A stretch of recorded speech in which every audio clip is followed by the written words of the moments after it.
guys, நான் உங்கள் reason. இன்னைக்கு நான் ஸ்டோரி புக் ரீடிங் காம்படிஷன்ல உங்க எல்லாரையும் சந்திச்சதுல ரொம்ப சந்தோஷமா இருக்கேன்.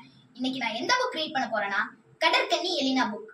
இதுல கிட்டத்தட்ட 10 ஸ்டோரிஸ் இருக்கு. அந்த 10 ஸ்டோரிஸ்ல ஒரு ஸ்டோரியான கடற்கன்னி எலினா ஸ்டோரிய உங்க எல்லார்ட்டையும் நான் சொல்ல போறேன்.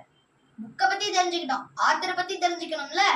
இவங்க தான் ஆத்தர், பேரு எம்.கே. ஏஞ்சல். இந்த புக்கை எழுதும் போது இவங்க 2nd ஸ்டாண்டர்ட் படிச்சுட்டு இருந்தாங்க. இப்ப இவங்க 5th ஸ்டாண்டர்ட் படிக்கிறாங்க. சரி வாங்க, கடற்கன்னி எலினா ஸ்டோரிய தெரிஞ்சுக்க ஆவலா இருக்கிறீங்களா? வாங்க தெரிஞ்சுக்கலாம். எலினா அன்னைக்கு அவங்க அம்மாவோட கடற்கரைக்கு போனா. கடற்கரை மண்ணுல உட்கார்ந்து கடலை பார்த்துக்கிட்டு இருந்தா. அவளுக்கு கடற்கன்னினா ரொம்ப பிடிக்கும். இப்போ ஒரு கடற்கன்னி இங்க வந்தா எவ்வளவு நல்லா இருக்கும்னு யோசிச்சுட்டு இருந்தா. அப்ப அங்க ஒரு குட்டி கடற்கன்னி தண்ணிக்குள்ள இருந்து வெளியே வந்துச்சு. எலினாவுக்கு ஒரே ஆச்சரியம். கண்ணை கசக்கிக்கிட்டு பார்த்தா. எலினா, என் கூட வா, நான் உன்னை என்னுடைய உலகத்துக்கு கூட்டிட்டு போறேன்னு சொல்லி கையை பிடிச்சு ஆழத்துக்கு கூட்டிட்டு போயிடுச்சு.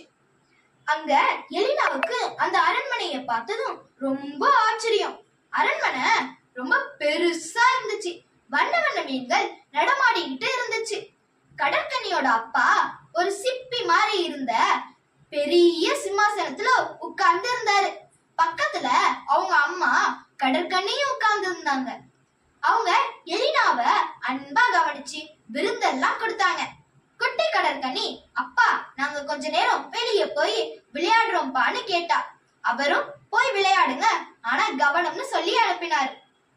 அவங்க 2 பேரும் ஜாலியா அப்படியே பேசிக்கிட்டே அரண்மனையை தாண்டி வெளியே போயிட்டாங்க. அப்ப அங்க ஒரு சிரிப்பு சத்தம், ஹா ஹா ஹான்னு.